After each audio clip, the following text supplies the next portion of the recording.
Welcome back to another top 10 list with yours truly, Sam Healey. Today we're talking about we're continuing my top 10 game mechanisms series of top 10 lists. And now we're getting to the top 10 auction and bidding games according to myself. Now, that caveat has to be there with all of these lists. These are the games that I enjoy with that have an auction or bidding mechanic in them. Doesn't necessarily mean that they are empirically the best, but I will say that there is a caveat that I have to do.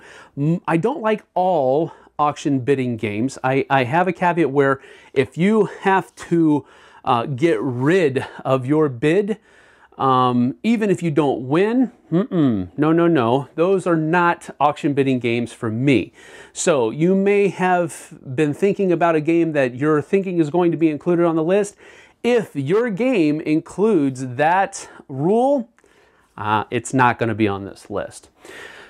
With one caveat, with one exception to that. And when we get to that, I'll explain why. But without further ado, let's hit it. Now, my number 10 is a game where the auction and bidding is in a variant for the game, but it's a variant that I think you should always play with because it makes the game a little bit more enriched, and that is Nehemiah. Now, in Nehemiah, each player is trying to help reconstruct the walls of Jerusalem after the Babylonian captivity, and so you're using resources to build up the wall here and over here, and you're trying to score the most points, basically.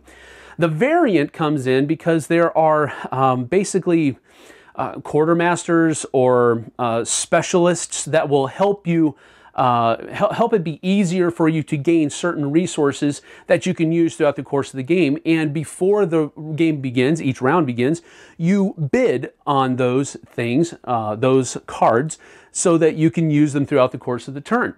It really enriches the game, makes it better than it actually is, and that's why I put it on my number 10 spot, because even though it's just a variant, I think you really should play with it all the time anyway. So my number 10, Nehemiah. Now my number 9 is a kind of a backwards bidding system, because you're not bidding to get something, you're bidding to not get it, and this is called No Thanks. In No Thanks, you're trying to, you are basically reverse bidding on cards that have been turned, a card rather, that has been turned over in the middle of the table. And you have a certain number of chips in your hand, and those are your bidding chips. And basically, when it comes around to you, you put a chip on the card saying, nope, don't want that card. And you can continue doing this. Now, lower points is better. The number that is on the card is how many points that card is going to give you. And you don't want points, you want low points. And so at some point, those chips that you've been putting on there, they're starting to look pretty inviting, because chips are also minus points at the end of the game. So the more chips you have, the lower your score is going to be, but the more cards you have, the higher the score is going to be. So you have to find that balance there. And that's why it made my list, is because it's a very, well, it's a fairly unique bidding system, and I liked it a lot. Also does very well in gateway situations, which is where I usually use it. So that's my number 9, No Thanks. Now my number 8 is a game that has a special moniker, and that's why it made my list, is because the original version of this game did not incorporate an auction bidding mechanic at all. And the original version was called Wallenstein. My number 8 is Shogun. Now, when they came out with Shogun, they added an auction system to bid for player order and special privileges throughout the course of the round that are connected to each other. Now, sometimes you'll bid for the turn order because you just want to go first, or you want to go last, or whatever it might be. But sometimes you're bidding for these privilege. You don't really necessarily care about what action or what turn you're going in. Now, what happened here is they made Shogun, they added this auction bidding mechanic in there. It did so well that they decided, you know what, we're going to add that to Wallenstein as well, and they made another version of Wallenstein. So as you can see, this is pretty cool little thing. My favorite version is Shogun, mainly because I like the map a little bit better, and I also do like the auction bidding system that's in there too. So that is my number 8, Shogun. Now, my number 7 is a game that I just got to play a reprint of at the CMON Expo. It's an old game by Reiner Knizia, but it's getting reskinned basically with real artists and real artwork by Cool Mini or Not, or CMON Limited, pardon me, and that is Modern Art. Now, the thing I like about this one is because it employs a number of different auctioning or bidding mechanisms. Sometimes it's an open bid where it just goes around the table until everybody passes, or sometimes it's a once around and whoever bids the highest is the one who gets it. Other ones are blind bids where you have to just put it out here and then reveal. Other times you just put the person who is the auctioneer just puts an amount of money. That's how much he's going to sell it for. And if nobody chooses to buy it for that amount, then he can purchase it for that amount. So there's all these different kinds of auction all crammed into one game, and that's why I thought it was really cool and I really enjoyed it. Now, I probably like it more now than I did way back when it came into being. I think my gaming likes and dislikes have kind of matured a little bit since then, so I appreciate it for what it is now a little bit more than I did back then. But definitely on my list, my number 7, Modern Art. Now, my number 6 is one that I've talked about fairly consistently throughout the years, and that is Revolution by Steve Jackson Games. Now, the bidding, auctioning, it's a bidding game, really. You're bribing city officials to have more influence in these different buildings, and you'll be scoring points if you have the majority of influence in those buildings at the end of the game. So, the bidding mechanism, this is the one exception. In the basic rules, you actually do lose the bid even if you don't win the bribe, if they don't accept your bribe. If it's not the best, you still lose it all. But in the rules, they also include a variant where you don't have to play that way. And so I always use the variant where you don't lose your bid if you don't win. Now, Tom, he likes playing the other way. He thinks it's a little bit more cutthroat. He likes that style a little bit better. I don't, so I choose to play the variant, which is why it made my list. So that's my number 6, Revolution. Now, my number 5 is a game that we've played for a very long time, and the auctioning bidding mechanism comes into effect when you're trying to choose which buildings you're going to add into your hotel or casino. And I'm talking about Vegas Showdown. Now, it got a reprint, but unfortunately the reprint didn't give it much of a facelift at all. It basically just made it available again, which is good in and of itself. But generally speaking, the thing I really like about this is building up your hotel or casino, whatever it might be. I could care less if it was Vegas or not. I just like the building mechanism of piecing everything together, scoring points, and moving your people track and your money-making track. I love all of that. It's really an interesting mechanism to me, but all of that kind of centralizes upon that auctioning where you're trying to get those rooms into your building. So my number 5, Vegas Showdown. Now, my number 4 is a game where you're auctioning off different power plants, and of course you want to buy the most efficient power plant to help power all of your system of networks, your power grid. And so my number 4 is Power Grid. I really enjoy this game a lot.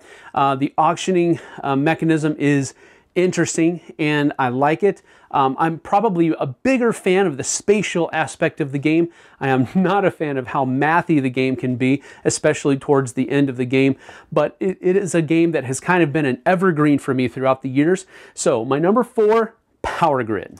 My number 3 has a very similar auctioning mechanism as we saw in Modern Art, one of them at least, where you put a price total on the work of art and then people can choose to pay that or not, and if they don't, you can purchase that painting. Well, Isle of Skye uses that central kind of mechanism for their auctioning mechanic, where you have these tiles that you are offering up at your market, so to speak, and you put a certain price total on them. People can pay that and give you the money for it, in which case you get that money back, or if they choose not to purchase your tiles, you can, the money that you've placed on them, signifying how much they need to pay, goes away, and you get those tiles to place into your tableau. So I really do like that mechanism a lot. As a matter of fact, it made my number 3. I also like the fact about Isle of Skye that it is a very familiar mechanic, similar to Carcassonne, where you're matching up the different kinds of tiles and stuff like that. It's not exactly the same, I understand that, but it's very similar and it's familiar. My wife, her favorite game is Carcassonne, so she was able to latch on to Isle of Skye fairly easily and quickly because of it. So my number 3, Isle of Skye. My number 2 is probably my go-to auction bidding game for gateway situations, and that is For Sale.